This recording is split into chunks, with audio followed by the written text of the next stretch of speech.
வெளிப்படுத்தின விசேஷம் 37வது பாடம். ரெவலேஷன் 37. வெளிப்படுத்தின விசேஷம் 10வது அதிகாரத்தில் உள்ள 11 வசனங்கள். இந்த அதிகாரத்தில் 11 வசனம் தான் இந்த மொத்த அதிகாரமும் இன்றைக்கி பார்க்க போகிறோம். இதுக்கு தலைப்பு என்னென்னா, தேவன் பேசுகிறார். அவருடைய அமைதியை குலைத்து விட்டு தேவன் பேசக்கூடிய காரியம். சரியா? இந்த 11 வசனங்களை வாசித்து விட்டு இந்த செய்திக்குள்ளாய் கடந்து செல்வோம். பின்பு பலமுள்ள வேறொரு தூதன் வானத்திலிருந்து இறங்கி வர கண்டேன். மேகம் அவனை சூழ்ந்திருந்தது. அவனுடைய சிரசின் மேல் வானவில் இருந்தது. அவனுடைய முகம் சூரியனைப் போலவும் அவனுடைய கால்கள் அக்கினி ஸ்தம்பங்களைப் போலவும் இருந்தது. திறக்கப்பட்ட ஒரு சிறு புஸ்தகம் அவன் கையில் இருந்தது. தன் வலது பாதத்தை சமுத்திரத்தின் மேலும் தன் இடது பாதத்தை பூமியின் மேலும் வைத்து சிங்கம் கர்ச்சிக்கிறது போல மகா சத்தமாய் ஆர்ப்பரித்தான். அவன் ஆர்ப்பரித்த போது 7 இடிகளும் சத்தமிட்டு முழங்கின. அவ்வேழு இடிகளும் தங்கள் சத்தங்களை முழங்கின போது நான் எழுத வேண்டும் என்றிருந்தேன். அப்பொழுது 7 இடி முழக்கங்கள் சொன்னவைகளை நீ எழுதாமல் முத்திரை போடு என்று வானத்திலிருந்து ஒரு சத்தம் உண்டாக கேட்டேன். சமுத்திரத்தின் மேலும் பூமியின் மேலும் நிற்கிறதாக நான் கண்ட தூதன் தன் கையை வானத்திற்கு நேராக உயர்த்தி, இனி காலம் செல்லாது, ஆனாலும் தேவன் தம்முடைய ஊழியக்காரராகிய தீர்க்கதரிசிகளுக்கு சுவிசேஷமாய் அறிவித்தபடி 7ஆம் தூதனுடைய சத்தத்தின் நாட்களிலே அவன் எக்காலம் ஊதப்போகிற போது வேத வாக்கியம் நிறைவேறும் என்று வானத்தையும் அதில் உள்ளவைகளையும் பூமியையும் அதில் உள்ளவைகளையும் சமுத்திரத்தையும் அதில் உள்ளவைகளையும் சிருஷ்டித்தவரும் சதா காலங்களிலும் உயிரோடு இருக்கிறவருமானவர் மேல் ஆணையிட்டு சொன்னான். நான் வானத்திலிருந்து பிறக்க சத்தம் கேட்ட மறுபடியும் என்னுடனே பேசி, சமுத்திரத்தின் மேலும் பூமியின் மேலும் நிற்கிற தூதனுடைய கையில் இருக்கும் திறக்கப்பட்ட ஒரு புஸ்தகத்தை நீ போய் வாங்கிக்கொள் என்று சொல்ல, நான் தூதனிடத்தில் போய் அந்த சிறு புஸ்தகத்தை எனக்கு தாரும் என்றேன். அதற்கு அவன், நீ இதை வாங்கி புசி, இது உன் வயிற்றுக்கு கசப்பாய் இருக்கும், ஆகிலும் உன் வாய்க்கு இது தேனை போல மதுரமாய் இருக்கும் என்றான். நான் அந்த சிறு புஸ்தகத்தை தூதனுடைய கையிலிருந்து வாங்கி அதை புசித்தேன். என் வாய்க்கு அது தேனை போல மதுரமாய் இருந்தது. நான் அதை புசித்த உடனே என் வயிறு கசப்பாயிற்று. அப்பொழுது அவன் என்னை நோக்கி, நீ மறுபடியும் அநேக ஜனங்களையும் ஜாதிகளையும் பாசைக்காரரையும் ராஜாக்களையும் குறித்து தீர்க்க தரிசனம் சொல்ல வேண்டும் என்றான். ஆமேன். அதாவது த ஏஜ் ஓல்டு கொஸ்டின்னு கேட்பாங்க. என்ன, ஏன் இந்த உலகத்தில் பாவம் இன்னும் கட்டுக்கடங்காமல் போய்கொண்டே இருக்குது? ஏன் ஒரு பாவி, ஒரு அயோக்கியன், ஒரு துன்மார்க்கனுக்கு எல்லாம் நல்லது நடக்குது? எங்கே கர்த்தர்?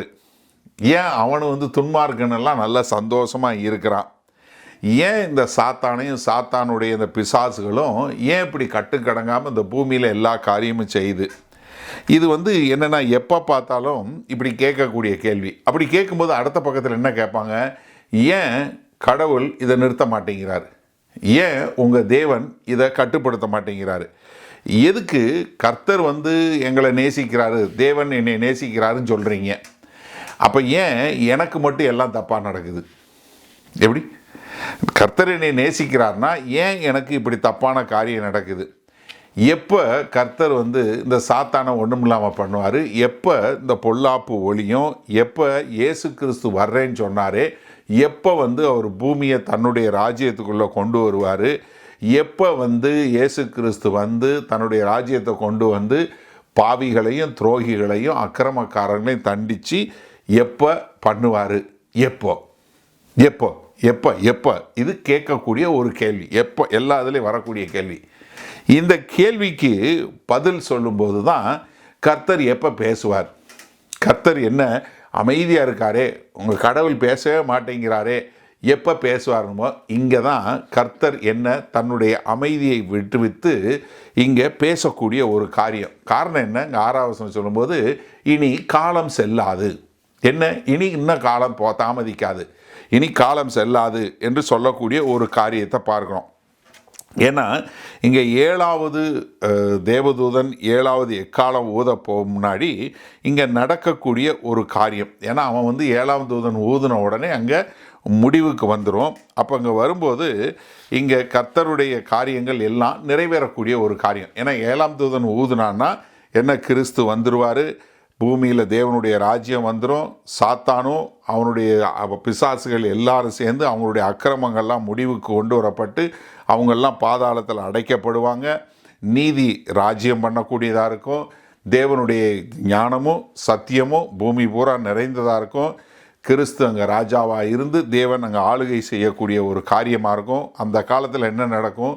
பூமியில் இருந்த சாபங்கள் எல்லாம் ஒரு முடிவுக்கு கொண்டு வரப்போகிறோம். அப்போ நம்ம பார்க்குறோம் ஏசாயா தீர்க்கதரிசியின் புஸ்தகத்தில் என்ன வனாந்திரமெல்லாம் அப்படி புஷ்பங்களாக மலரக்கூடியதாக இருக்கும். 100 வயசில் ஒருத்தன் செத்தா கூட என்ன அவன் சின்ன பிள்ளை மாதிரி செத்து போயிட்டான்னு சொல்லக்கூடியதாக நல்ல நீண்ட ஆயுசு உள்ளவங்களாக இருப்பாங்க. இப்போ பூமியில் விரோதிகள் இருக்க மாட்டாங்க, எல்லாரும் நண்பர்களாக இருப்பாங்க. பரிசுத்தம் அப்படியே அருமையாக இந்த பூமி பூரா இருக்கும். எல்லா தேவனுடைய ரகசியங்கள் எல்லாம் வெளிப்படுத்தக்கூடிய காரியமாக இருக்கும். அப்போ என்ன நடக்கும்? பாவத்தினால் வரக்கூடிய காரியம், உடைந்து போன இருதயங்கள், உடைந்து போன நட்புகள், உடைந்து போன காரியங்கள் என்று சொல்லக்கூடியதாக குடும்பத்தில், சமுதாயத்தில், தேசத்தில் இதெல்லாம் சீரமைக்கப்படும். அப்போ என்ன?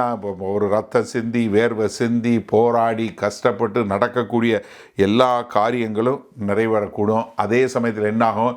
எங்கே உங்கள் கடவுள், எங்கே உங்கள் தேவன், எங்கே இயேசு கிறிஸ்து வருவார்னு சொல்லி சொன்னாரே அப்படின்னு கேட்கக்கூடிய இந்த இந்த மக்கள் இருக்காங்க இல்லையா, நாத்திகர்கள் என்று சொல்லக்கூடியவங்க, அவங்க வாயெல்லாம் அடைக்கக்கூடியதாக கர்த்தர் இங்கே செய்யக்கூடிய எல்லா காரியமும் வரும். அதனால தான் இங்கே கர்த்தர் எப்போ வருவார் அப்படின்னு சொல்லக்கூடியதா. ஏன்னா இது இப்போ மட்டும் இல்லை, கர்த்தராய் இயேசு கிறிஸ்து சிலுவையில் தொங்கும் போது என்ன கேட்டான்? நீ தேவனுடைய குமாரனா, உன்னை நீயே காப்பாற்றி கொள்ளு, நீ உண்மையிலே தேவனுடைய குமாரனா என்று சொல்லக்கூடியதா. அப்போ என்ன இங்கே வரும்போது இது எல்லாம் நடைபெறுவதற்கு என்ன வரணும்? ஒரே ஒரு அடையாளம் என்ன? 7வது எக்காலம் ஊதணும். 7ஆம் எக்காலம் ஊதின உடனே இது எல்லாம் நடைபெறும். நம்ம எங்கே பார்க்குறோம்? வெளிப்படுத்தின விஷயம் 11வது அதிகாரத்தில் 14-15 பார்க்குறோம். 2ஆம் ஆபத்து கடந்து போயிட்டு இதோ 3ஆம் ஆபத்து சீக்கிரமாய் வருகிறது. 7ஆம் தூதன் எக்காலம் ஊதினான். அப்பொழுது உலகத்தின் ராஜ்யங்கள் நம்முடைய கர்த்தருக்கும் அவருடைய கிறிஸ்துவுக்கும் உரிய ராஜ்யங்களாயின. அவர் சதா காலங்களிலும் ராஜ்யபாரம் பண்ணுவார் என்னும் கெம்பீர சத்தங்கள் வானத்தில் உண்டாயின. அப்போ என்ன? 7வது எக்காலம் ஊதின உடனே அங்கே கிறிஸ்து ஆளக்கூடிய ஒரு காரியம். அப்போ இந்த 7வது எக்காலம் ஊதுறதுக்கு முன்பாக 10வது அதிகாரத்தில் பார்த்தீங்கன்னா இது ஒரு இன்டர்லூடு என்று சொல்லக்கூடிய ஒரு இடைவெளி. ஏன்னா 6வது எக்காலத்துக்கும் 7வது எக்காலத்துக்கும் இடையில் வரக்கூடிய ஒரு இடைவெளி. ஏன்னா அதனால தான் அங்கே சொல்லும்போது என்ன? இனி காலம் செல்லாது, ஏன்னா இங்கே காலம் வரக்கூடிய ஒரு காரியம் என்று சொல்லக்கூடியதா. ஏன்னா எப்போவுமே 7 முத்திரை, 7 எக்காலம், அதற்கு பின்பாக 7 கலசங்கள் என்று சொல்லக்கூடிய 7 சீல், 7 ட்ரம்பட், 7 பவுல்ஸ் ஜட்ஜ்மெண்ட் என்று சொல்லக்கூடியதா. இதில் எப்பயுமே நீங்கள் பார்த்தீங்கன்னா முதல் 4 இந்த 7மே நியாய தீர்ப்பை குடிக்கக்கூடியதாக இருந்தாலுமே அது எல்லாமே ஒரு பேட்டர்ன் இருக்கும். முதல் 4 ஒரு மாதிரி டக்கு டக்குன்னு வந்துடும். ஆனால் அடுத்த 3 கொஞ்சம் வித்தியாசமாக இருக்கும். நீங்கள் முத்திரை பிரிக்கிறது பாருங்கள், 4 முத்திரை உடனே வந்துடும். அடுத்த 5வது முத்திரை, 6வது முத்திரை, 7வது முத்திரை. அந்த 6வது முத்திரைக்கு 7வது முத்திரைக்கு இடையில் ஒரு கேப்பு, ஒரு இடைவெளி. அடுத்து அதே மாதிரி 4 எக்காலம் உடனே ஊதப்பட்டது. அதுக்கப்புறம் 3 எக்காலம் ஐயோ ஐயோ என்று சொல்லக்கூடியதாக 5, 6 ஊறினதுக்கு அப்புறம் 7வது ஊதருக்கு முன்பாக இங்கே மறுபடியும் ஒரு இடைவெளி. அதே மாதிரி கலசம் பண்ணும்போது நீங்கள் பார்த்தீங்கன்னா நீங்கள் பார்க்க முடியும். இப்போ நீங்கள் பார்க்கும்போது என்ன பார்த்தோம்? முதல்ல இந்த 6வது முத்திரைக்கும் 7வது முத்திரைக்கு இடையில் வெளிப்படுத்தின விசேஷம் 7வது அதிகாரம் இடைவெளியாக இருந்ததை பார்க்க முடிஞ்சது. அடுத்து இங்கே 7வது எக்காலம் ஊதுறதுக்கு முன்பாக 6க்கும் 7க்கும் இடையில் 10வது அதிகாரத்தில் 1வது வசனம் 11வது அதிகாரம் 14வது வசனம் வரைக்கும் ஒரு பெரிய இடைவெளி இருக்கிறதுல இது ஒன்று தான். இந்த இன்டர்லூடுன்னு என்று சொல்கிறதுல இதுதான் ஒரு பெரிய இது. ஏன்னா இப்போ நீங்கள் பார்த்தீங்கன்னா பாட்டு பாடும்போது இடையில மியூசிக் வருது இல்லையா, அதுக்கு பேர் தான் இன்டர்லூடு. அதாவது ஒரு சின்ன ஒரு அமைதி காக்கக்கூடியதாக. அதே மாதிரி நீங்கள் 7வது கலசம் 6 கலசம் பிரித்ததுக்கப்புறம் 7வது கலசம் வரும்போது 16வது அதிகாரத்தில் 13லேருந்து 16 வரை உள்ள வசனங்கள் இடைவெளியாக இருக்கக்கூடியது. அப்போ என்னென்னா இடையில 2க்கும் நடுவில் ஒரு இடைவெளி வரக்கூடிய ஒரு சின்ன ஒரு கேப்பு கொடுக்கக்கூடியது. நான் சொன்ன மாதிரி இருக்கிறதுல இதுதான் ஒரு பெரிய கேப். 6வது எக்காலத்துக்கு 7வது எக்காலத்துக்கு இடையில் வரக்கூடிய 10வது அதிகாரம் 1வது வசனத்திலிருந்து 11 வசனங்கள், அதற்கு பின்பாக 11வது அதிகாரத்தில் உள்ள முதல் 14 வசனங்கள் பார்த்தீங்கன்னா இது எல்லாமே என்ன? இந்த இடைவெளி என்று சொல்லக்கூடியதா. இந்த இடைவெளி எதற்காக? ஏன்னா எப்படி ஆறாவது முத்திரையிலேருந்து 7வது முத்திரைக்கு இடையில இடைவெளி, 6வது எக்காலத்திலேருந்து 7வது எக்காலம் வரைக்கும் ஒரு இடைவெளி, 6வது கலச நியாய தீர்ப்புலேருந்து 7வது கலச நியாய தீர்ப்புலேருந்து ஒரு இடைவெளி. எதற்காக இந்த இடைவெளினா, அதாவது ஆண்டவர் என்ன சொல்ல விரும்புகிறாருன்னா, இன்னும் நான் தான் இன்சார்ஜ். ரெண்டாவது என்னென்னா, இப்போ இந்த நியாய தீர்ப்பு வந்து கொண்டே இருக்கும்போது இந்த நியாய தீர்ப்பை பார்க்கக்கூடிய ஜனங்களுக்கு என்ன உண்டாகும்? ஐயோ என்ன அப்படின்னு சொல்லும்போது ஜனங்களுக்கு வந்து நான் உங்களை இன்னும் பாதுகாக்க தான் செய்கிறேன். அதாவது கர்த்தரை நோக்கி விசுவாசித்திருக்கிற மக்களுக்கு கர்த்தர் தான் இது எல்லாத்தையும் நடத்துகிறார் என்று காட்டக்கூடியதாக, அதே சமயத்தில் இந்த தண்டனை அடையக்கூடிய மக்களுக்கு மனம் திரும்புவதற்கு ஒரு வாய்ப்பாக. ஏன்னா ஒன்று வந்து நீங்கள் வந்து இப்போ பூமியில் இப்படிப்பட்ட காரியங்கள் நடந்து கொண்டு இருக்கும்போது என்ன கடைசியில் நான் தான் எல்லாத்திலையும் ஜெயங்கொள்ளுகிறேன் என்று கர்த்தர் காட்டுவதற்கு அந்த சமயத்தில் பூமியில் இருக்கிற மக்களுக்கு தேவன் தான் ஆளுகை செய்கிறார் தெரியணும். அதே சமயத்தில் கர்த்தரை நம்பி இருக்கிற மக்கள் நாங்கள் கர்த்தருக்கென்று வாழுகிறோம் என்று சொல்கிறோம். இது கர்த்தருடைய இரக்கத்தை காட்டக்கூடிய ஒரு காரியமாக இருக்கக்கூடிய ஒரு காரியத்தை பார்க்குறோம். அதனால தான் இங்கே வந்து கர்த்தர் வந்து இதை ஒரு இடைவெளியை கொடுக்குறார். ஏன்னா இந்த இடைவெளியில் பூமியில் இருக்கிற மக்கள் கர்த்தரை விசுவாசிக்கக்கூடியதாகவும் கர்த்தர் தான் எல்லாத்தையும் செய்கிறார் என்று காட்டக்கூடியதாக. அப்போ இது இவ்வளவு அக்கிரமங்கள் காரியங்கள் நடக்கும்போதும் கர்த்தருடைய இரக்கத்தை காணக்கூடிய ஒரு காட்சிக்காக தான் அதை செய்கிறார். சரியா? இப்போ முதலாவது வந்து பார்த்தீங்கன்னா ஒரு வல்லமையுள்ள தேவதூதன் வர்றதை பார்க்குறோம். முதல் 2 வசனம் பாருங்கள். பின்பு பலமுள்ள வேறொரு தூதன் வானத்திலிருந்து இறங்கி வர கண்டேன். மேகம் அவனை சூழ்ந்திருந்தது. அவனுடைய சிரசின் மேல் வானவில் இருந்தது. அவனுடைய முகம் சூரியனைப் போலவும் அவனுடைய கால்கள் அக்னி ஸ்தம்பம் போலவும் இருந்தது. திறக்கப்பட்ட ஒரு சிறு புஸ்தகம் அவன் கையில் இருந்தது. தன் வலது பாதத்தை சமுத்திரத்தின் மேலும் தன் இடது பாதத்தை பூமியின் மேலும் வைத்து. இப்போ பின்பு அப்படின்னு சொல்லும்போது நான் இன்னொரு காட்சி பார்த்தேன்னு சொல்லும்போது இது ஒரு புதிய தரிசனம். ஏன்னா வெளிப்படுத்துகிற விசேஷத்தில் யோவான் எப்பொழுதுமே ஒரு தரிசனத்திலிருந்து அடுத்த தரிசனத்துக்கு போகும்போது எப்போவுமே இதை சொல்கிறாரு, தென் எகெயின் ஐ சா எ விஷன். நான் மறுபடியும் பின்பு ஒரு தரிசனத்தை பார்த்தேன், நான் பின்னாடி ஒரு தரிசனத்தை பார்த்தேன் அப்படின்னு சொல்லக்கூடியது. ஆனால் இங்கே சொல்லும்போது என்ன சொல்கிறாரு, நான் ஒரு பலமுள்ள தேவதூதனை பார்த்தேன், இன்னொரு தேவதூதனை பார்த்தேங்கிறாரு. என்ன நீங்கள் கன்ஃபியூஸ் ஆகிடக்கூடாதுன்னா, ஏன்னா 7 தேவதூதர்கள் வெளிப்படுத்தின விஷயம் 8வது அதிகாரம் 2வது வசனத்தில் 7 பேர் தேவனுடைய சன்னிதானத்தில் முன்னாடி தேவனுக்கு முன்பாக நிற்கிறவங்க 7 பேர் ஆளுக்கு ஒரு எக்காலம் ஊதுறதுக்கு வச்சு ரெடியாக இருந்தாங்க. அந்த தேவதூதன் இல்லை இது. அதனால தான் வேறொரு பலமுள்ள தேவதூதன். சரியா? இப்போ இதில் நிறைய பேர் என்ன நினைக்கிறாங்க, இந்த பலமுள்ள தேவதூதனே இதில் சொல்லப்பட்டிருக்க சில காரியங்களை வைத்து விட்டு அது இயேசு கிறிஸ்துன்னு சொல்லக்கூடிய ஒரு காரியம். நான் நிறைய கமெண்ட்ரி பார்க்கும்போது அந்த மாதிரி இருந்துச்சு. ஆனால் இதில் என்னென்னா நான் தெளிவாக சொல்லித்தரேன், இது இயேசு கிறிஸ்துவே கிடையாது. சரியா? காரணம் என்னன்னு கேளுங்க. முதலாவது, இங்கே கிரேக்க மொழியில் பயன்படுத்துகிற பதம் வந்து என்னென்னா அலோஸ் என்று சொல்லக்கூடிய பதம், ALLOS. ஏன்னா நீங்கள் நம்ம யோவான் சுவிசேஷம் படிக்கும்போது நீங்கள் இருந்தவங்களுக்கு யோவான் சுவிசேஷத்தில் நான் சொல்லிக் கொடுக்கும்போது யோவான் 14வது அதிகாரம் 15வது அதிகாரத்தில் சொல்லிக் கொடுத்தேன். கர்த்தர் என்ன சொன்னார், நான் போன பின்பு உங்களுக்கு என்னை போல ஒரு தேற்றரவாளன் வருவார். அங்கே என்ன பண்ண அலோஸ் பாராக்லிட்டாஸ் அப்படின்னு சொல்லக்கூடிய அலோஸ்னால் என்னென்னா என்னை போல அதே தன்மையுள்ள ஒருத்தர். அப்போ ஒரு தேவதூதனை போல ஏற்கனவே உள்ள ஒரு தேவதூதனை போல ஒருத்தர் இன்னொரு தேவதூதன், ஆனால் இவர் கொஞ்சம் பலமுள்ள தேவதூதன் சொல்லக்கூடியதான். சரியா?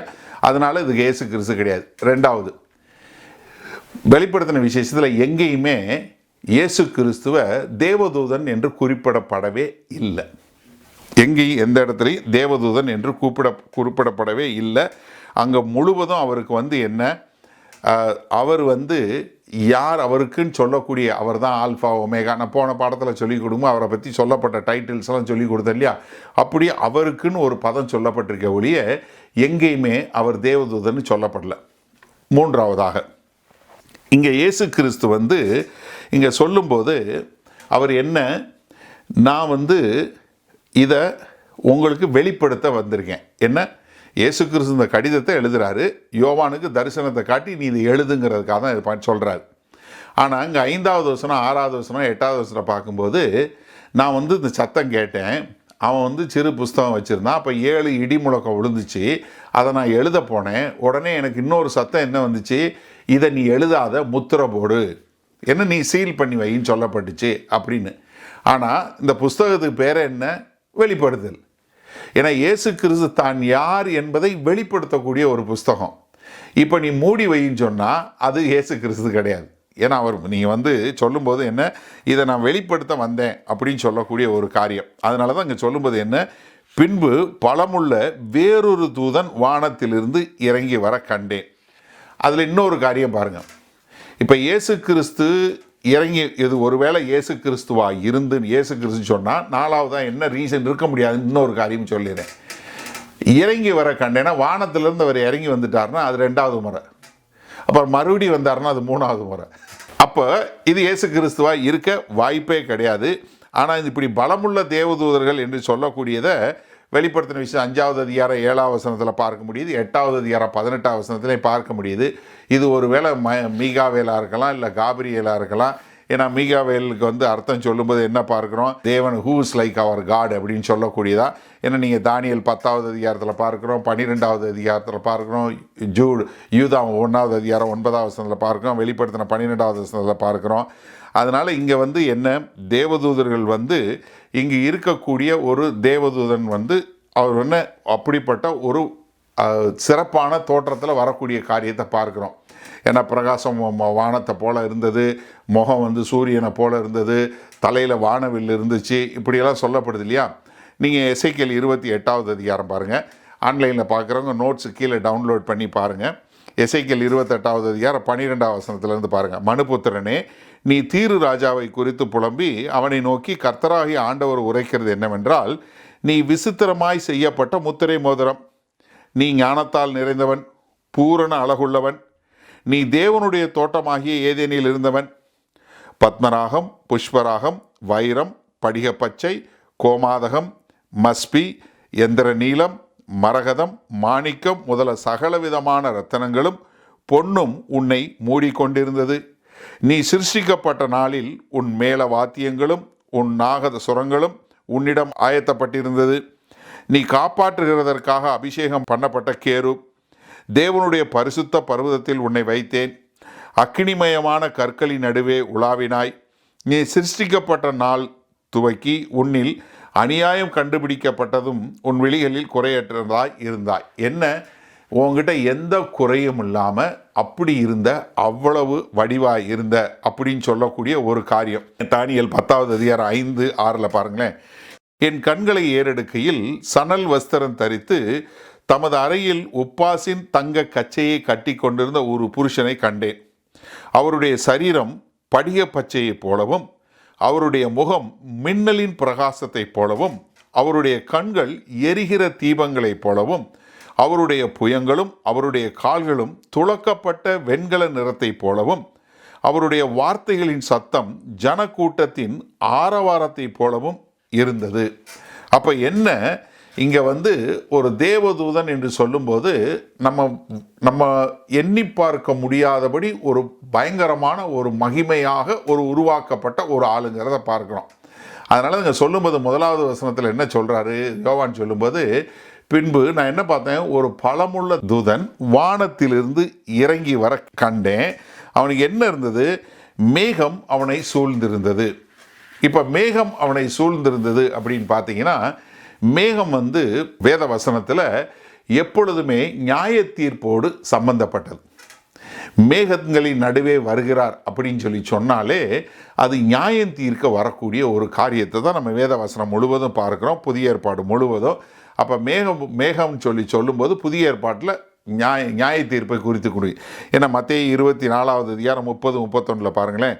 அப்பொழுது மனுஷகுமாரனுடைய அடையாளம் வானத்தில் காணப்படும். அப்பொழுது மனுஷகுமாரன் வல்லமையோடும் மிகுந்த மகிமையோடும் வானத்தின் மேகங்களின் மேல் வருகிறதை பூமியில் உள்ள சகல கோத்திரத்தாரும் கண்டு புலம்புவார்கள்.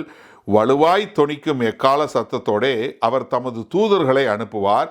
அவர்கள் அவரால் தெரிந்து கொள்ளப்பட்டவர்களை வானத்தின் ஒரு முனை முதற்கொண்டு மறுமுனை மட்டும் 4 திசைகளிலிருந்து கூட்டி சேர்ப்பார்கள்.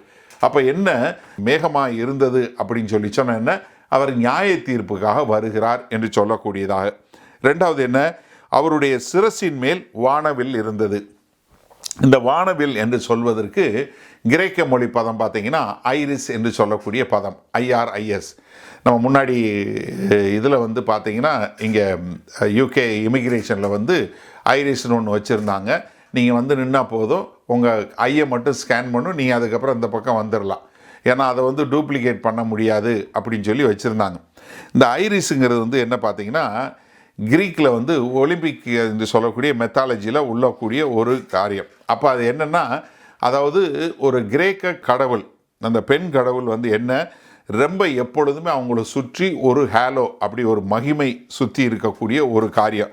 அதனால தான் இங்கே சொல்லும்போது என்ன, இங்கே வந்து அதாவது ஒரு பலவிதமான வர்ணங்களோடு ஒரு பயங்கரமான ஒரு பிரைட்டாக அவங்க தலை தெரியக்கூடியதாக. இந்த ரெயின்போ அப்படின்னு சொல்லும்போது அது எமரால்டோட ஒப்பிடக்கூடியது. நீங்கள் வெளிப்படுத்தின விசேஷம் 4வது அதிகாரம் 3வது வசனத்திலையும் பார்க்க முடிகிறது. அது என்னென்னா, இங்கே இந்த நியாய தீர்ப்புக்கு மேகங்களில் வரும்போது நியாய தீர்ப்பு வருது. இந்த நியாய தீர்ப்பு வரும்போது என்ன, ஒரு ரெயின்போ என்று சொல்லக்கூடியதாக வானவில். அப்போ என்னென்னா, அதாவது கர்த்தர் நியாயம் தீர்க்கும் போதும் தன்னுடைய உடன்படிக்கையை நினைவு கொள்கிறார் என்று கூறும் விதமாக. எப்படி நான் சொல்கிறேன்னா, முதலாக கர்த்தர் வானவில்லை அடையாளமாக கொடுத்தார். எங்கே? ஆதியாகமத்தில் வந்து கொடுத்தாரு, நோவாக கொடுத்தாரு. என்ன, நான் இனிமேல் பூமியை வந்து தண்ணீர்னால ஜலத்தினால அழிக்க மாட்டேன், அதற்கு ஒரு உடன்படிக்கை என்ன கொடுக்குறேன், வானவில்லை கொடுக்குறேன்னு. அப்போ நான் நியாய தீர்ப்பு கொண்டு வந்தாலும் நான் என்னத்தை மறக்கலை, என்னுடைய உடன்படிக்கையை மறக்கவில்லை என்று சொல்லும் விதமாக இது நடக்கக்கூடிய ஒரு காரியத்தை நம்ம பார்க்குறோம். நீங்கள் மல்கியா தீர்க்கதரிசியில் பார்த்தீங்கன்னா 3வது அதிகாரம் 16வது வசனத்தை பாருங்கள். அப்பொழுது கர்த்தருக்கு பயந்தவர்கள் ஒருவருடைய ஒருவர் பேசிக்கொள்வார்கள், கர்த்தர் கவனித்து கேட்பார். கர்த்தருக்கு பயந்தவர்களுக்காகவும் அவருடைய ஞாபத்தை தியானிக்கிறவர்களுக்காகவும் ஞாபக புஸ்தகம் ஒன்று அவருக்கு முன்பாக எழுதப்பட்டிருக்கிறது. என் சம்பத்தை நாள் சேர்க்கும் நாளிலே அவர்கள் என்னுடையவர்களாய் இருப்பார்கள் என்று சேனைகளின் கர்த்தர் சொல்லுகிறார். ஒரு மனுஷன் தனக்கு ஊழியம் செய்கிற தன்னுடைய குமாரனை கடாட்சிக்கிறது போல நான் அவர்களை கடாட்சிப்பேன். அப்பொழுது நீங்கள் நீதிமானுக்கும் துன்மார்க்கனுக்கும் தேவனுக்கு ஊழியம் செய்கிறவனுக்கும் அவருக்கு ஊழியம் செய்யாதவனுக்கும் இருக்கிற வித்தியாசத்தை திரும்பவும் காண்பீர்கள். இதோ அடுத்த 4வது அதிகாரத்தில் 1வது வசனம் பாருங்க. இதோ சூளையை போல எரிகிற நாள் வரும், அப்பொழுது அகங்காரிகள் யாவரும் அக்கிரம் செய்கிற யாவரும் துரும்பாயிருப்பார்கள். வரப்போகிற அந்த நாள் அவர்களை சுட்டரிக்கும், அது அவர்களுக்கு வேரையும் கொப்பரையும் வைக்காமற் போகும் என்று சேனைகளின் கர்த்தர் சொல்லுகிறார்.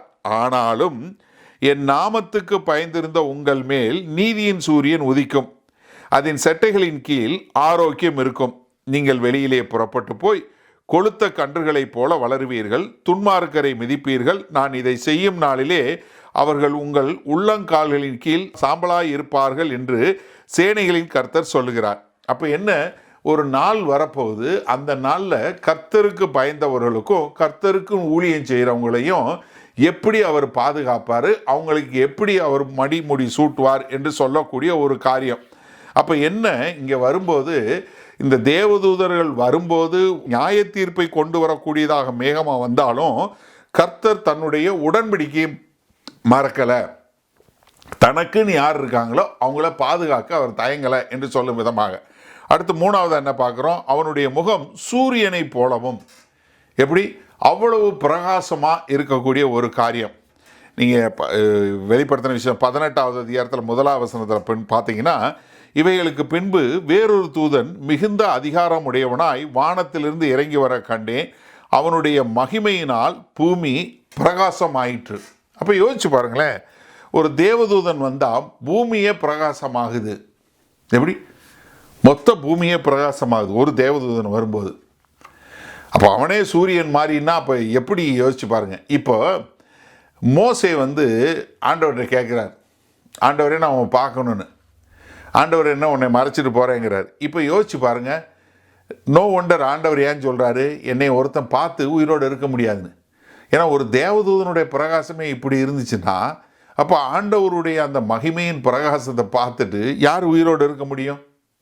அப்போ இங்கே வரக்கூடிய ஒரு ஆள் வந்து என்ன, ஒரு பயங்கரமான ஒரு காரியத்தை பார்க்குறோம். அந்த அளவுக்கு ஒரு பிரகாசமுள்ள ஒரு ஆள். அடுத்த கடைசியாக பாருங்கள், அவனுடைய கால்கள் அக்கினி ஸ்தம்பங்களைப் போலவும் இருந்தது. என்ன அதாவது அதாவது ஒரு கர்த்தருக்கென்று நியாயம் தீர்க்க வரக்கூடிய ஒரு ஆள் என்ன அது ஒரு அக்கினிமயமான காரியம், அதுவும் நியாய தீர்ப்பை குறிக்கக்கூடியதாக, ஒரு பரிசுத்தத்தை குறிக்கக்கூடியதாக வரக்கூடிய ஒரு காரியம். அப்போ என்ன, நியாயம் தீர்ப்பு கொடுக்க ஒரு பலமுள்ள தேவதூதன் வானத்திலிருந்து இறங்கி வர்றாரு. அந்த இறங்கி வரக்கூடிய தேவதூதன் என்ன பிரகாசமுள்ள ஒரு ஆளாக இருக்கிறாரு. ஆனால் அதே சமயத்தில் கர்த்தருடைய உடன்படிக்கை மறவாதவராக இருக்கிறார். இப்போ அவர் கையில் 2வது வசனம் பாருங்கள், திறக்கப்பட்ட ஒரு சிறு புஸ்தகம் அவன் கையில் இருந்தது. இப்போ அவர் கையில் ஒரு புஸ்தகம் இருக்குது, சிறு புஸ்தகம்னு குறிப்பிடப்பட்டிருக்கு. இது என்ன, நம்ம வெளிப்படுத்தின விசேஷம் 5வது அதிகாரத்தில் ஒரு காரியம் பார்க்குறோம். நான் முதல் வசனத்திலேருந்தே வாசிக்கிறேன், அப்போ பாருங்களேன். அன்றியும் உள்ளும் புறமும் எழுதப்பட்டு 7 முத்திரைகளால் முத்திரிக்கப்பட்ட ஒரு புஸ்தகத்தை சிங்காசனத்தின் மேல் வீற்றிருக்கிறவருடைய வலது கரத்தில் கண்டேன். புஸ்தகத்தை திறக்கவும் அதில் முத்திரைகளை உடைக்கவும் பாத்திரவான் யார் என்று மிகுந்த சத்தமிட்டு கூறுகிற பலமுள்ள ஒரு தூதனையும் கண்டேன். இங்கே ஒரு பலமுள்ள தூதன் இருக்கா, சரியா? வானத்திலாவது பூமியிலாவது பூமியின் கீழாவது ஒருவனும் அந்த புஸ்தகத்தை திறக்கவும் அதை பார்க்கவும் கூடாதிருந்தது. ஒருவனும் அந்த புஸ்தகத்தை திறந்து வாசிக்கவும் அதை பார்க்கவும் பாத்திரவானாக காணப்படாததினால் நான் மிகவும் அழுதேன். அப்பொழுது மூப்பர்களில் ஒருவன் என்னை நோக்கி, நீ அழ வேண்டாம், இதோ யூதா கோத்திரத்து சிங்கமும் தாவீதின் வேறுமானவர் புஸ்தகத்தை திறக்கவும் அதன் 7 முத்திரைகளை உடைக்கவும் ஜெயங்கொண்டிருக்கிறார் என்றான். அப்பொழுது இதோ அடிக்கப்பட்ட வண்ணமாய் இருக்கிற ஒரு ஆட்டுக்குட்டி சிங்காசனத்திற்கும் 4 ஜீவன்களுக்கும் மூப்பர்களுக்கும் மத்தியில் நிற்க கண்டேன். அது 7 கொம்புகளையும் 7 கண்களையும் உடையதாய் இருந்தது. அந்த கண்கள் பூமியெங்கும் அனுப்பப்படுகிற தேவனுடைய 7 ஆவிகளாயும், அந்த ஆட்டுக்குட்டியானவர் சிங்காசனத்தின் மேல் உட்கார்ந்தவருடைய வலதுகரத்திலிருந்து புஸ்தகத்தை வாங்கினார்.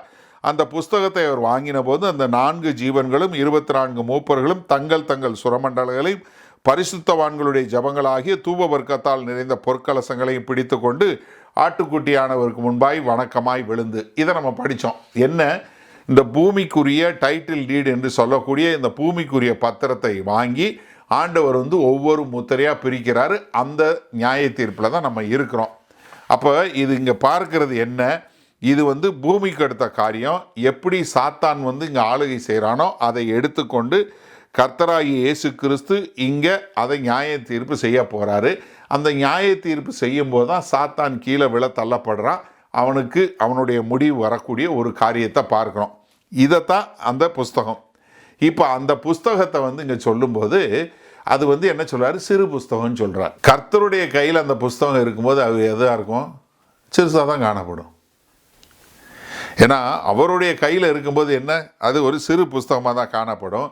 இதை நான் இன்னும் கொஞ்சம் மாதிரி சொல்லணும்னா, இங்கே இதில் சொல்லப்பட்ட இந்த 10வது அதிகாரத்தில் சொல்லப்பட்ட வார்த்தையும் 5வது அதிகாரத்தில் சொல்லப்பட்ட வார்த்தையும் பிபிலியோன் என்று சொல்லக்கூடிய ஒரே பதம் தான். பிபிலியோன் என்று சொல்லக்கூடிய ஒரே பதம் தான் இது. இந்த கிரேக்க மொழி, இதுக்கு என்ன அர்த்தம், இது புஸ்தகம், வேற ஒன்றுமே இல்லை. இது ஏன் சிறுசாக காட்டப்படுது, ஏன் யோவானுக்கு சிறுசாக காட்டப்படுதுன்னா, யோவான் இந்த தரிசனத்தில் உள்ளே இருந்து என்ன செய்ய போகிறாரு, இந்த புஸ்தகத்தை எடுத்து சாப்பிட போகிறார்.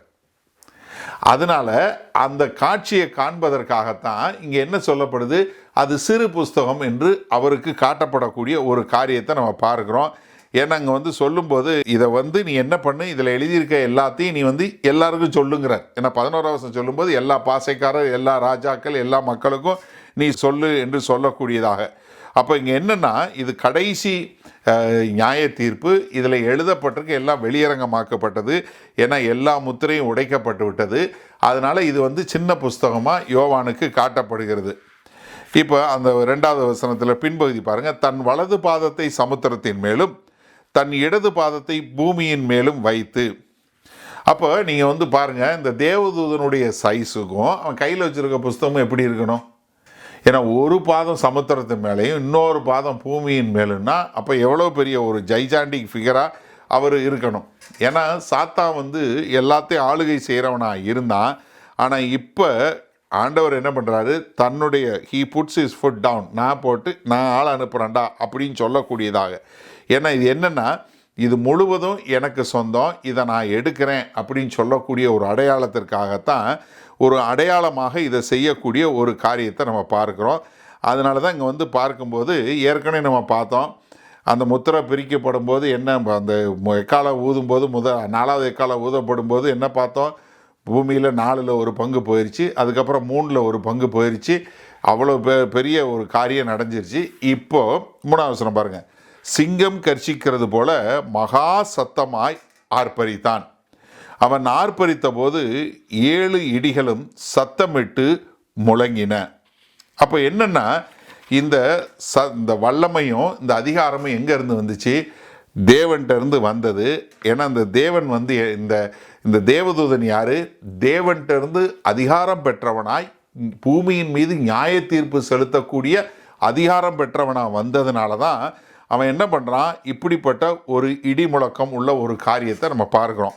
இதை பழைய ஏற்பாட்டில் நிறைய தீர்க்கதரிசிகள் சொல்லியிருக்கிறாங்க. நான் எரேமியா மட்டும் வாசிக்கிறேன். எரேமியா 25வது அதிகாரம் 29-30 பாருங்கள்.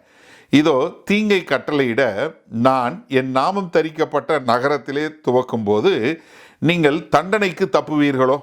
நீங்கள் தப்புவதில்லை. நான் பூமியின் எல்லா குடிகள் மேலும் பட்டயத்தை வரவழைக்கிறேன் என்று சேனைகளின் கர்த்தர் சொல்லுகிறார்.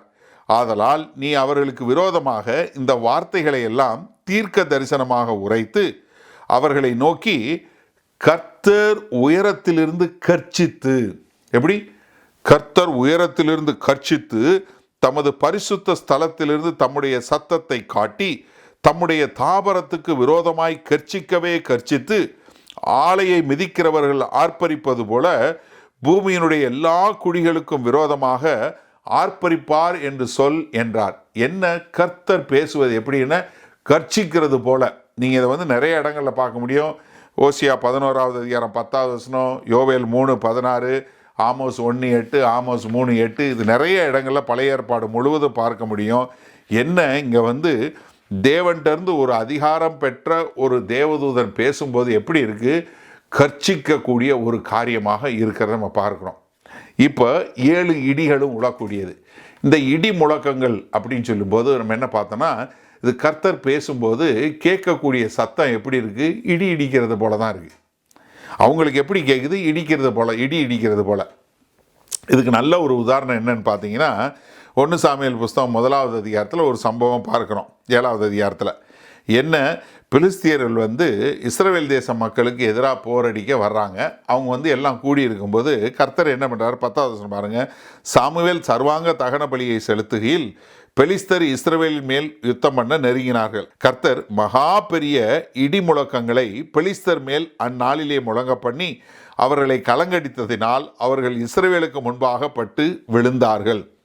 அப்போ என்னென்னா, இங்கே வந்து சொல்லும்போது இங்கே இப்படிப்பட்ட ஒரு இடி முழக்கம். இது ஏன் 7 இடி முழக்கம் என்று சொல்லக்கூடிய ஒரு காரியம் பார்த்தீங்கன்னா, எப்பொழுதுமே 7ங்கிறது வந்து நம்ம தொடர்ந்து பார்க்கக்கூடிய ஒரு காரியமாக பார்க்குறோம். 7ங்கிறது வந்து ஆவிக்குரிய முறையில் ஒரு பூரணம் என்று சொல்லக்கூடியதாக.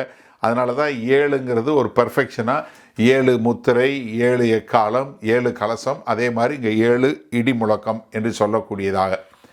இப்போ இங்கே சொல்லக்கூடிய ஒரு பதில் பாருங்கள், ஒரு அன்யூஷுவல் ஆன்சர் என்று சொல்லக்கூடிய, நம்ம எதிர்பார்க்காத ஒரு பதில் இங்கே வரக்கூடியதை பார்க்குறோம். 4வது வசனம் பாருங்கள். அவ்வேழு இடிகளும் தங்கள் சத்தங்களை முழங்கின போது நான் எழுத வேண்டும் என்றிருந்தேன். அப்பொழுது 7 இடி முழக்கங்கள் சொன்னவைகளை நீ எழுதாமல் முத்திரை போடு என்று வானத்திலிருந்து ஒரு சத்தம் உண்டாக கேட்டேன். இப்போ என்ன, இந்த சத்தம் தேவதூதன்ட்டு கிடையாது. நல்லா கவனிங்க. ஏன்னா தேவதூதன் கீழே இறங்கி வந்துட்டார், வானத்திலிருந்து இறங்கி வந்துட்டார். அவர் போட்ட சத்தம் இடி முழக்கம் கர்ச்சிக்கிறது போல இருந்தது. ஆனால் இப்போ இன்னொரு சத்தம் வருது. என்ன, இதை நீ எழுதாமல் முத்திரை போடு, எழுதாமல் நீ வந்து என்ன பண்ணு, சீல் பண்ணி வை, மூடி வை, முத்திரை போட்டு மூடி வச்சிருன்னு. ஆனால் இது வித்தியாசமாக இருக்கா? ஏன்னா வெளிப்படுத்தின விசேஷமாக என்ன, இயேசு கிறிஸ்து தன்னை வெளிப்படுத்தக்கூடிய புஸ்தகம். அதில் நீ எழுதாமல் முத்திரை போடு. அதனால தான் எதிர்பாராத பதில்னு. இது வந்து சரியான பதில் கிடையாது. ஏன்னா அவரே என்ன வெளிப்படுத்தின 1வது அதிகாரம் 11வது வசனம் சொல்கிறாரு, அது நான் அல்பாவும் ஒமேகாவும் முந்தினவரும் பிந்தினவருமாய் இருக்கிறேன். நீ காண்கிறதை ஒரு புஸ்தகத்தில் எழுதி ஆசியாவில் இருக்கிற எபேசு, திமிர்னா, பெர்கமு, தியத்திரா, சர்தை, பிலதால்பியா, லவதோக்கியா என்னும் பட்டணங்களில் உள்ள 7 சபைகளுக்கு அனுப்பு என்று விளம்பினேன். என்ன, நீ பார்த்ததெல்லாம் என்னப்பா எழுதி இந்த ஆசியா மைனரில் இருக்க 7 சபைகளுக்கு அழுதுன்னு. அதில் 19வது வசனம் பாருங்கள். நீ கண்டவைகளையும் இருக்கிறவைகளையும் இவைகளுக்கு பின் சம்பவிக்கிறவைகளையும் எழுது. என்ன? ஏற்கனவே பார்த்தது, நடக்கிறது, வரப்போகிறது, எல்லாத்தையும் நீ எழுதுன்னு சொன்ன ஆண்டவர் இப்போ இங்கே என்ன சொல்கிறாரு? எழுதாதங்கிறார். ஏன்னா இது வானத்திலிருந்து வருது. இந்த சத்தம் நிச்சயமாக கர்த்தர்கிட்டருந்து வந்த சத்தம். ஏன்னா காரணம் என்னென்னா, நீங்கள் நம்ம பார்க்குறோம், வெளிப்படுத்தின விஷயம் 14வது அதிகாரம் 13வது பார்க்குறோம், பரலோகத்திலிருந்து ஒரு சத்தம் உண்டாக கேட்டேன். 18வது அதிகாரம் 4வது வசனத்தில் என்ன பார்க்குறோம்? பின்பு வேறொரு சத்தம் வானத்திலிருந்து உண்டாக கேட்டேன். ஒருவேளை இது தேவன்கிட்ட இருந்திருக்கலாம், இல்லை கிறிஸ்துக்கிட்ட இருந்திருக்கலாம். பட் ஆனால் உறுதியாக இது கர்த்தர்கிட்ட இருந்து வந்த ஒரு சத்தம். என்ன சொல்கிறாரு? நீ எழுதாத, இதை முத்திரை பண்ணி வை.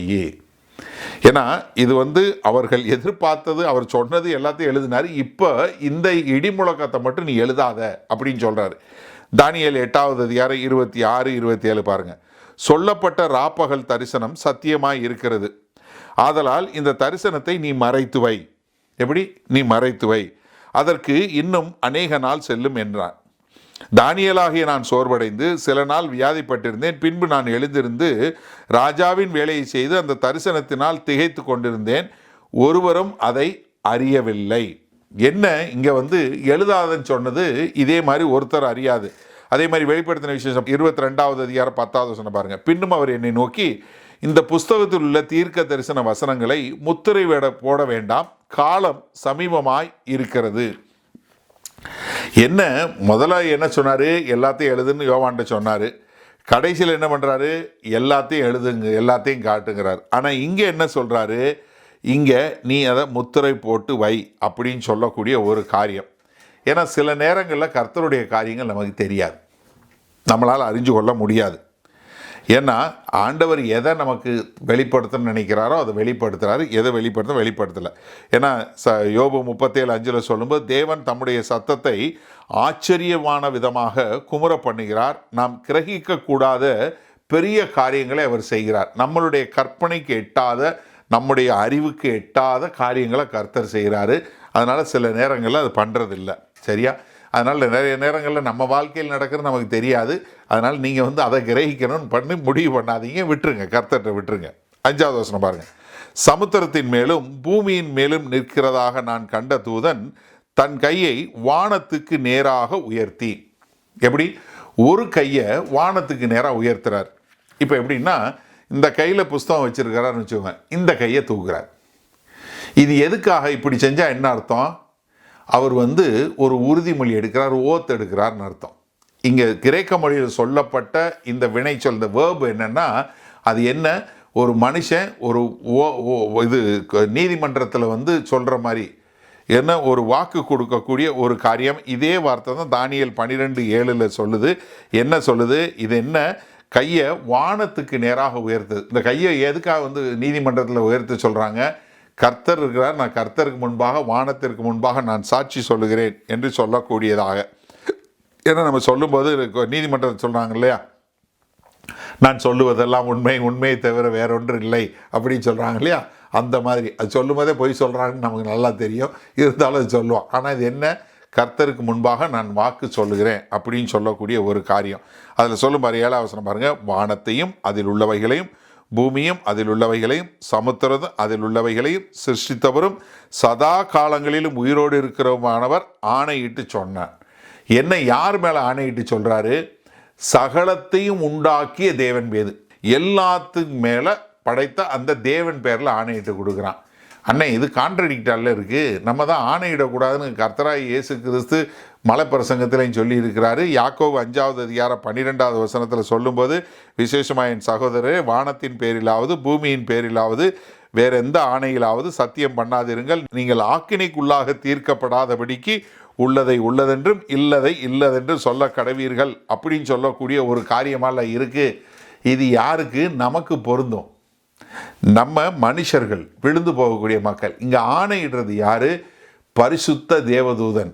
அவங்க என்ன? அவங்க சாக போகிறவங்க, அவங்களோட மரணம் கிடையாது, அவங்கக்கிட்ட பாவம் கிடையாது. அதனால் அவங்க நம்மளை மாதிரி ஒரு பொய் சொல்லி வாக்குத்தத்தம் சொல்ல வேண்டிய அவசியம் கிடையாது.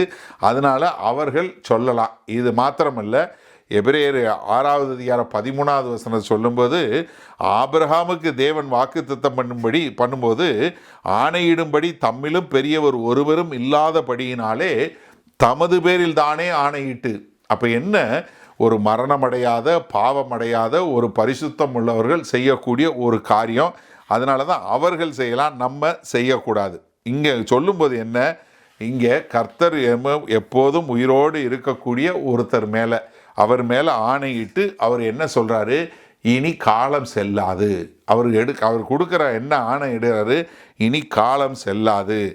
ஏன்னா என்ன, கர்த்தர் எப்போ வாயை திறந்து சொல்லுவார், கர்த்தர் எப்போ முடிவு கொண்டு வருவார் அப்படின்னு சொன்னீங்க இல்லையா, அதுக்கு பதில் சொல்லு விதமாக இப்போ தேவதூதன் என்ன சொல்கிறாரு, ஆணையர் சொல்கிறாரு, எப்பா இனி காலம் தாழ்த்தாது, இது கண்டிப்பாக நடைபெறும் அப்படின்னு சொல்லக்கூடியதா.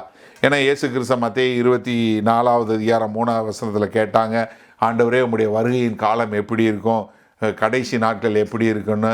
அதே மாதிரி அப்போஸ்தலர் 1வது அதிகாரம் 6வது வசனத்தையும் கேட்டாங்க, இப்போவா நீங்கள் உங்கள் ராஜ்யத்தை கொண்டு வர போகிறீங்க அப்படின்னு சொல்லக்கூடியதா. நம்ம பார்த்தோம் வெளிப்படுத்தின விஷயம் 6வது அதிகாரத்தில் பலிபீடத்துக்கு கீழே உட்காந்து அங்கே உள்ள பரிசுத்தவான்கள் கொல்லப்பட்ட ஆவிகள்லாம் உட்காந்து, ஆண்டவரே எது வரைக்கும் சும்மா இருப்பீங்க அப்படின்னு சொல்லக்கூடியதா.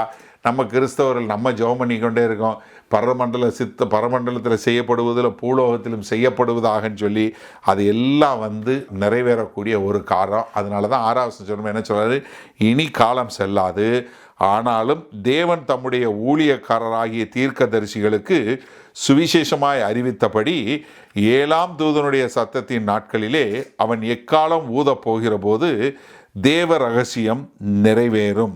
அப்போ என்ன, ஃபைனல் எப்போ வரப்போகுது, 7வது தேவதூதன் வெளிப்படுத்தின விஷயம் 11வது அதிகாரம் 15வது வசனத்தில் தேவதூதன் ஊத போகிறாரு. அந்த ஊதின உடனே அங்கே என்ன நடக்க போகிறது, அங்கே 7ஆம் தூதன் சொன்னோடனே எல்லாமே முடிஞ்சு போயிடுது. இப்போ ரகசியம் அப்படின்னு சொன்ன உடனே ரகசியம் நிறைவேறும் அப்படின்னு சொல்லக்கூடிய ஒரு காரியம். இந்த ரகசியம் இல்லை மிஸ்ட்ரி என்று சொல்லக்கூடியது இங்கே சொல்லும்போது, இங்கே பார்க்கும்போது முடிவு பெறும் என்ற அர்த்தம், டு ஷட் இல்லை டு க்ளோஸ் என்று சொல்லக்கூடியதாக. ஏன்னா புதிய ஏற்பாட்டில் ரகசியம்னா என்ன, அறிவிக்கப்படாமல் இருக்கிறது தான் ரகசியம். ஆனால் இங்கே சொல்லும்போது இங்கே சொல்லக்கூடிய ஒரு காரியம் என்னென்னா, இது நிறைவு வரக்கூடியது என்று சொல்லக்கூடிய ஒரு காரியம். ஏன்னா இங்கே நிறைய காரியங்கள் சொல்லப்பட்டது பழைய ஏற்பாட்டில். அது என்ன, கர்த்தராகிய இயேசு கிறிஸ்து வரும்போது தான் நமக்கு விளங்கினது. அது வரைக்கும் நமக்கு புதிய ஏற்பாட்டில் அது விளக்கப்படலை. நீங்கள் ரோமர் 16வது அதிகாரம் 25-26 பார்க்கும்போது, ஆதி காலம் முதல் அடக்கமாயிருந்து இப்பொழுது தீர்க்க தரிசன ஆகமங்களினாலே அனாதி தேவனுடைய கட்டளையின்படி வெளியரங்கமாக்கப்பட்டதும் சகல ஜாதிகளும் விசுவாசத்திற்கு கீழ்ப்படியும்படிக்கு அவர்களுக்கு அறிவிக்கப்பட்டதுமாயிருக்கிற ரகசியத்தை வெளிப்படுத்துகிறதற்கான இயேசு கிறிஸ்துவை பற்றிய பிரசங்கமாகி என் சுவிசேஷத்தின்படி உங்களை ஸ்திரப்படுத்த வல்லவரும். அப்போ என்ன, இங்கே இயேசு கிறிஸ்து மூலமாய் எல்லாம் வரக்கூடியது என்று சொல்லக்கூடியதாக. நம்ம இந்த ரகசியத்தை குறித்து கர்த்தராகிய இயேசு கிறிஸ்துனுடைய 2ஆம் வருகையில் அதை குறித்த ஒரு பாடம் இருக்குது. என்னென்ன ரகசியம், ராஜ்யத்தை குறித்த ரகசியம் மத்தேயு 13வது அதிகாரத்தில். அப்போ அதே மாதிரி இஸ்ரவேலுடைய கண்கள் குருடாக்கப்பட்டிருப்பது ரோமர் 11ல். அதாவது சபை ரகசிய வருகையில் எடுத்துக்கொள்ளப்படக்கூடியது, அது அந்த ரகசியம் 1 கொரிந்தியர் 15. அதாவது த மிஸ்ட்ரி ஆஃப் லாலெஸ்னஸ், அது 2 தெசலோனிக்கர் 2:7. கிறிஸ்துவை பற்றிய ரகசியம் எபேசியர் 3ல். கிறிஸ்து உங்களுக்குள் இருக்கக்கூடிய ரகசியம் கொலோசியர் 1ல். த மிஸ்ட்ரி ஆஃப் காட்லினஸ் என்று சொல்லக்கூடியது 1 தீமோத்தேயு 3:16. தேவனுடைய சித்தத்தை குறித்த ரகசியம் எபேசியர் 1:9-10. இப்படி அநேக ரகசியத்தை குறித்து சொல்லப்பட்டாலும் இதெல்லாம் தீர்க்கதரிசிகள் ஏற்கனவே எழுதியிருந்தாங்க. ஆனால் அதெல்லாம் வெளியரங்கமாக்கப்படுகிறது. ஆனால் கர்த்தராகிய இயேசு கிறிஸ்து வரும்போது எல்லாமே முடிவுக்கு வந்தது என்று சொல்லும் விதமாக இது கம் டு அ க்ளோஸ் என்று சொல்லக்கூடியதாக. அதனால தான் ஆமோஸ் 3:7 சொல்லும்போது, கர்த்தராகிய ஆண்டவர் தீர்க்கதரிசிகளாகிய தம்முடைய ஊழியக்காரருக்கு தமது ரகசியத்தை வெளிப்படுத்தாமல் ஒரு காரியத்தையும் செய்யார் என்று சொல்லக்கூடியதா. அப்போது பழைய ஏற்பாட்டில் உள்ள தீர்க்கதரிசிகள்லாம் இதை பார்த்தாங்க. யார், தானியேல் பார்த்தாரு, எசேக்கியேல் பார்த்தாரு, எரேமியா பார்த்தாரு, ஏசாயா பார்த்தாரு, சகரியா பார்த்தாரு, யோவேல் பார்த்தாரு.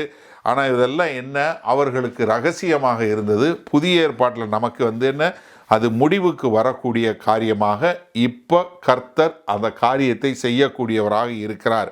ஏன்னா ஏசாயா 11:9 சொல்லும்போது, என் பரிசுத்த பர்வதமெங்கும் தீங்கு செய்வாருமில்லை, கேடு செய்வாருமில்லை, சமுத்திரம் ஜலத்தில் நிறைந்திருக்கிறது போல.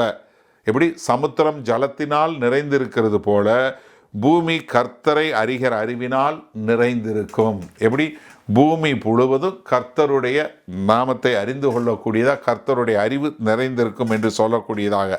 அப்போ என்னென்னா, இங்கே கர்த்தருடைய காரியங்கள் வரும்போது என்ன, அது எல்லாம் வரும்போது என்ன, சாத்தானுடைய காரியங்கள், பிசாசுகளுடைய ஓட்டம், கொலை, கற்பழிப்பு, இந்த ட்ரக்ஸு, இல்லை சீட்டுக்கட்டு, இல்லை திருடுது, கொள்ளை, இப்படிப்பட்ட எல்லா காரியங்களும் ஒரு நிறைவுக்கு வரக்கூடிய ஒரு காரியமாக எல்லாம் ஒரு முடிவுக்கு வந்துடும். அப்போ என்ன, நியாய தீர்ப்பு வருது.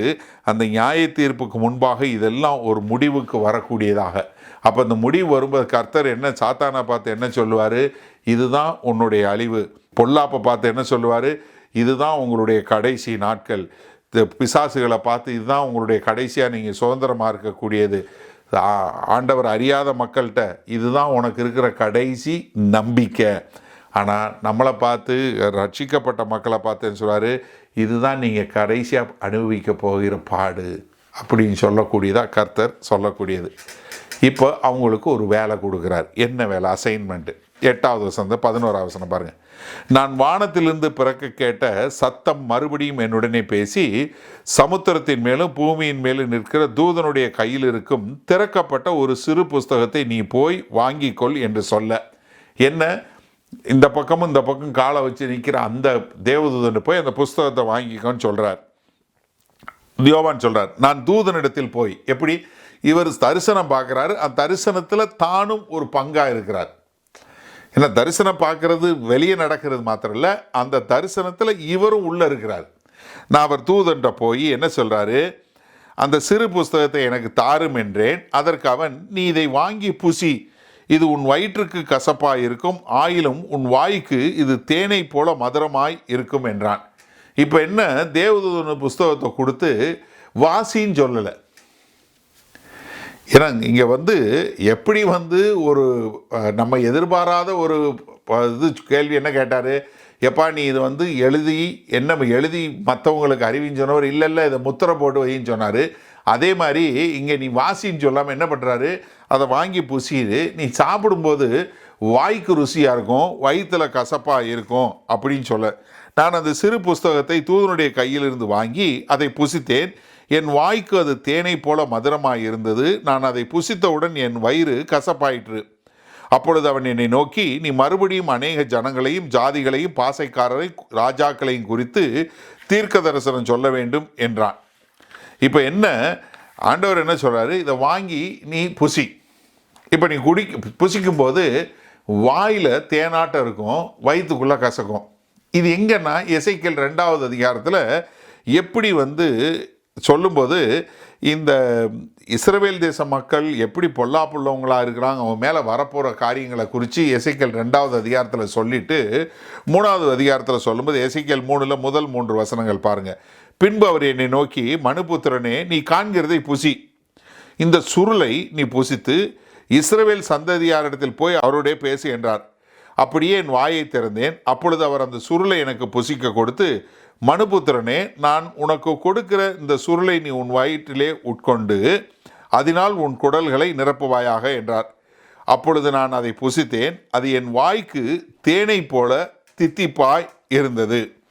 என்ன, இதே மாதிரி தான் இங்கே யோவானு எழுதக்கூடிய ஒரு பேரலல் டெக்ஸ்ட் பார்க்குறோம். அதே மாதிரியே என்ன அப்படின்னா, அதாவது வாயில் தித்திப்பாக இருக்குது அப்படின்னு சொல்கிறது என்ன, நமக்கு அதாவது கர்த்தர் தன்னுடைய ராஜ்யத்தை கொண்டு வரப்போகிறார், கிறிஸ்துங்க வரப்போகிறார், சாபம் பாவம் எல்லாம் ஒரு முடிவுக்கு வரப்போகுது, தேவனுடைய ராஜ்யம் வரப்போகுது அப்படிங்கிற ஒரு சந்தோஷம், அதில் நாமும் உள்ளே இருக்க போகிறோங்கிற ஒரு சந்தோஷம், அது நமக்கு என்னவா இருக்குது, நல்ல ஒரு ஸ்வீட்டாக இருக்குது. ஆனால் சாப்பிடும்போது நம்ம என்ன பார்க்குறோம், கர்த்தரை அறியாத பாவத்தில் இருக்கக்கூடிய எல்லா ஜனங்களும் அழியக்கூடிய காரியத்தை பார்க்கும்போது கசப்பாயிருது. ஏன்னா ஆண்டவரை நிராகரிப்பது தான் மனுஷனை ஒரு பாதாளத்துக்கு கொண்டு போகக்கூடியது. 119வது சங்கீதத்தில் 103வது வசனத்தை பார்க்குறோம். உம்முடைய வார்த்தைகள் என் நாவுக்கு எவ்வளவு இனிமையானவர்கள், என் வாய்க்கு அவைகள் தேனிலும் மதுரமாய் இருக்கும். எப்படி? அவருடைய வார்த்தைகள். பவுல் இதுக்கு அருமையான உதாரணம்.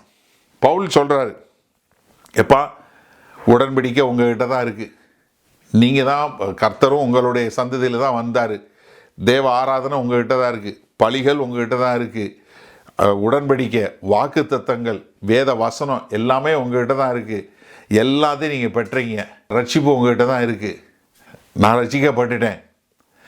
ஆனால் இன்னொரு பக்கம் நீங்கள்லாம் ரட்சிக்கப்படுவதற்கு நான் பாதாளம் போனாலும் பரவாயில்லன்னு சொல்கிறாரு. பார்த்தீங்களா? ஏன்னா தன்னுடைய ரட்சிப்பை குறித்த ஒரு காரியம் இருந்தாலும் என்ன பார்க்குறோம் நம்ம, அவங்க போகிறது. அப்போ அதனால தான் அங்கே பவுல் அழுகிறாரு, நான் சபிக்கப்பட்டவனா போக தயார். எசேக்கியேல் அழுகிறாரு. பழைய ஏற்பாட்டு தீர்க்கதரிசிகள் பூரா அழுகக்கூடிய ஒரு காரியம். அப்போ ஸ்வீட்னஸ் என்ன? வரும்போது கர்த்தர் வர்றாரு, அதனால் கிறிஸ்து மகிமைப்படுகிறார். அவர் மொத்த பூமியை எடுத்துக்கொண்டு சாத்தானை ஆளுகை செய்து காரியங்களை செய்ய போகிறாரு. அது மாத்திரமல்ல, அது தேவதூதர்கள் எல்லாரும் வந்து நியாய தீர்ப்பு நடக்க போகுது. சாத்தானும் பாவமும் அறவே அழிக்கப்பட போகக்கூடிய ஒரு காரியத்தை பார்க்குறோம். அதே சமயத்தில் ஒரு மோசமான நியாய தீர்ப்பு பாவிகளை அழிக்கக்கூடிய ஒரு காரியத்தை பார்க்குது. அதனால் என்ன, கர்த்தர் சொல்லக்கூடிய காரியங்களை ரொம்ப பார்க்கக்கூடியதா. அதனால தான் 11வது வசனம், அப்பொழுது அவன் என்னை நோக்கி, நீ மறுபடியும் அநேக ஜனங்களையும் ஜாதிகளையும் பாசைக்காரரையும் ராஜாக்களையும் குறித்து தீர்க்க தரிசனம் சொல்ல வேண்டும் என்றான். என்ன சொல்லணும்? எப்பா இது ரொம்ப இனிக்கக்கூடியது, அதே சமயத்தில் இது கசக்கக்கூடியது. கர்த்தரை ஏற்றுக்கொண்டீங்கன்னா உங்களுக்கு இனிக்கக்கூடியது, கர்த்தரை நிராகரிச்சிங்கன்னா உங்களுக்கு கசக்கக்கூடியது. அப்போ உங்கள்கிட்ட போய் என்ன சொல்லணும்? 7வது எக்காலம் ஊதப்பட போகுது, இயேசு கிறிஸ்து வரப்போகிறார், கொடிய நியாய தீர்ப்பு வரப்போகுது, 7வது முத்திரை பிரிக்கப்பட்டு விட்டது, 7வது கலச நியாய தீர்ப்பும் வரப்போகுது, பெரிய அழிவு வரப்போகுது, அதனால் நீங்கள் இதை போய் எல்லார்ட்டையும் சொல்லுங்க அப்படின்னு யோவான் சொல்கிறார். இன்றைக்கு இந்த செய்தியை கேட்டுக்கொண்டு இருக்கிற நமக்கும் அதே பிரதான கட்டளை தான். நம்ம ரட்சிக்கப்பட்டுட்டோம், அது நமக்கு என்னவா இருக்குது? வாய்க்கு ஒரு இனிப்பாக மதுரமாக இருக்குது. ஆனால் ரட்சிக்கப்படாத மக்கள் இப்படி கொடிய நியாய தீர்ப்பில் போவாங்கன்னு சொல்லும்போது அது நமக்கு எவ்வளவு கசப்பாக இருக்கும். ஒருவேளை உங்கள் குடும்பத்திலேயோ இல்லை உங்கள் உறவினரோ இல்லை உங்களுடைய நண்பர்கள் அவங்க நீங்கள் ரொம்ப நேசிக்கிறவங்க ஆண்டவரை ஏற்றுக்கொள்ளாதவங்களாக இருந்தால் உங்களுக்கு எவ்வளவு கசப்பாக இருக்கும். அதே மாதிரி தான் எனக்கு அருமையானவர்களே, நீங்களும் நானும் நம்ம ரட்சிக்கப்பட்டோம், அது நமக்கு ரொம்ப இனிப்பானது. ஆனால் அதே சமயத்தில் இப்படி ரட்சிக்கப்படாத மக்கள் அழிவில் போகிறாங்களே அப்படிங்கிற ஒரு கசப்பு உங்களை ஆட்கொள்ளணும். அது என்ன பண்ணும்? உங்களையும் என்னையும் கர்த்தரை குறித்து, கர்த்தருடைய ராஜ்யத்தை குறித்து, பாவத்தை குறித்து, சாத்தானை குறித்து, கர்த்தரை நிராகரிப்பதனால் வரக்கூடிய காரியங்களை குறித்து நாம் தைரியமாய் மற்றவர்களுக்கு சொல்லி மற்றவர்களை ரட்சிப்புக்குள்ளே நடத்தக்கூடிய ஒரு காரியம் நம்ம செய்யணும். அதனால தான் இந்த இன்டர்லூட் கொஞ்சம் லாங்காக இருக்குது. எப்படி 6வது எக்காலத்துக்கும் 7வது எக்காலத்துக்கும் கொஞ்சம் நீண்ட காலம் இருக்கிறது போல் கர்த்தருடைய 1ஆம் வருகைக்கும் 2ஆம் வருகைக்கும் கொஞ்சம் காலம் இருக்குது. இந்த காலத்தை நாம் சரியான முறையில் பிரயோஜனப்படுத்தி மற்றவர்களை எச்சரித்து அவர்களும் இந்த தேவனை அறிந்து கொண்டு அவர்களும் இந்த ராஜ்யத்துக்குள்ளே வருவதற்கு நாம் காரியங்களை செய்வோமா? நம்ம ரட்சிக்கப்பட்டுட்டோம், மற்றவர்கள் ரட்சிக்கப்படாத பார்க்கும்போது நமக்குள்ள அந்த கசப்பு வரும்போது அது கர்த்தருக்கென்று ஒரு வைராக்கியமாய் வாழக்கூடிய ஒரு வாழ்க்கையை உந்தக்கூடியதாக இருக்கட்டும். செய்வோமா? மகா கிருபையும் இரக்கம் நிறைந்த எங்கள் அன்பின் தாப்பனே, கர்த்தாவே, இது இந்த இன்டர்லூட் என்று சொல்லக்கூடியதாய் 6வது எக்காலத்திற்கும் 7வது எக்காலத்திற்கும் இடைப்பட்ட இந்த காலத்தில் ஆண்டவரே உம்முடைய கிருபையை காட்டுவதற்காக, உம்முடைய எச்சரிப்பை காட்டுவதற்காக ஒரு பெரிய சந்தர்ப்பத்தை கொடுத்துருக்கீங்க. ஆமாண்டவரே, இதோ யோவான் அந்த புஸ்தக சுருளை சாப்பிடும்போது வாயில் தேனை போல இருந்தது, வயிற்றுக்குள் கசப்பானதே. அதே போல் இன்றைக்கு எங்கள் வாழ்க்கையிலையும் ஆண்டவரே, நாங்கள் உம்மை ஏற்றுக்கொண்டோம், அது எங்களுக்கு இனிப்பாக இருக்கிறது. ஆனால் நாங்கள் அறிந்த மக்கள் ரட்சிக்கப்படாதவர்களை நினைக்கும் போது எங்களுக்கு கசப்பாக இருக்கிறதே, அது எங்களை இன்னும் உந்தி தள்ளட்டும் ஆண்டவரே. மற்றவருடைய ரட்சிப்பிற்காய் அழுது ஜெபித்து ஆண்டவரே, அவர்களுக்கு உம்முடைய ராஜ்யத்தினுடைய சுவிசேஷத்தை சொல்லக்கூடிய மக்களாய் ஆண்டவரே எங்கள் ஒவ்வொருவரையும் தயார் பண்ணுங்க. நாங்கள் அப்படிப்பட்ட ஒரு வாழ்க்கை வாழ எங்களை முழுமையாய் ஒப்புக் கொடுக்கிறோம். எல்லாவற்றையும் உம்முடைய கரங்களில் ஒப்படைக்கிறோம். மீட்பெரும் இரட்சகரும் ஆகிய இயேசு கிறிஸ்துவின் மூலம் பிதாவே, ஆமேன். உங்களில் யாருக்காவது ஜெப தேவைகள் இருக்குமானால் நீங்கள் உங்களுடைய வீடுகளில் உங்கள் கதவை பூட்டி நீங்கள் ஆண்டவரை நோக்கி ஜெபம் பண்ணுங்கள். உங்களுடைய எல்லா விதமான பலவீனங்களை குறித்து தெரிந்து வைத்திருக்கிற தேவன், எப்போதும் ஜீவனுள்ள தேவன், உங்களுடைய ஜெபங்களை கேட்டு உங்களுக்கு பதில் கொடுப்பார். நீங்கள் வேற ஒரு ஆள்கிட்ட போகணும், வேற ஒருத்தவங்கிட்ட போய் ஜெபத்துக்கு போகணும்னு அவசியம் இல்லை. நீங்கள் ஜெபம் பண்ண ஆண்டவராகிய இயேசு கிறிஸ்துவை ஏற்றுக்கொண்ட எல்லாரும் பிதாவாகிய தேவன்கிட்ட ஜெபம் பண்ணால் அந்த ஜெபத்தை கேட்டு பதில் கொடுக்கக்கூடிய அன்புள்ள பரமபிதா தான் நமக்கு இருக்கிறாரு. அதனால் தைரியமாக நீங்கள் ஜெபம் பண்ணுங்கள். அதே சமயத்தில் இன்னொரு காரியமும் நாங்கள் சொல்கிறோம், எங்களுக்காய் ஜெபம் பண்ணுங்க. ஏன்னா வேத வசனத்தில் அதான் சொல்லியிருக்கு, நீங்கள் எந்த ஊழியக்காரரையும் ஜெபம் பண்ண போங்கன்னு சொல்லலை, ஆனால் ஊழியக்காரருக்காக ஜெபம் பண்ண சொல்லியிருக்கு. நாங்கள் தைரியமாக தேவனுடைய வார்த்தை இன்னும் அதிகமாக பிரசங்கிக்க எங்களுக்காய் நீங்கள் ஜெபிக்கும்படி கேண்டிக் கொள்கிறேன். ஆமேன்.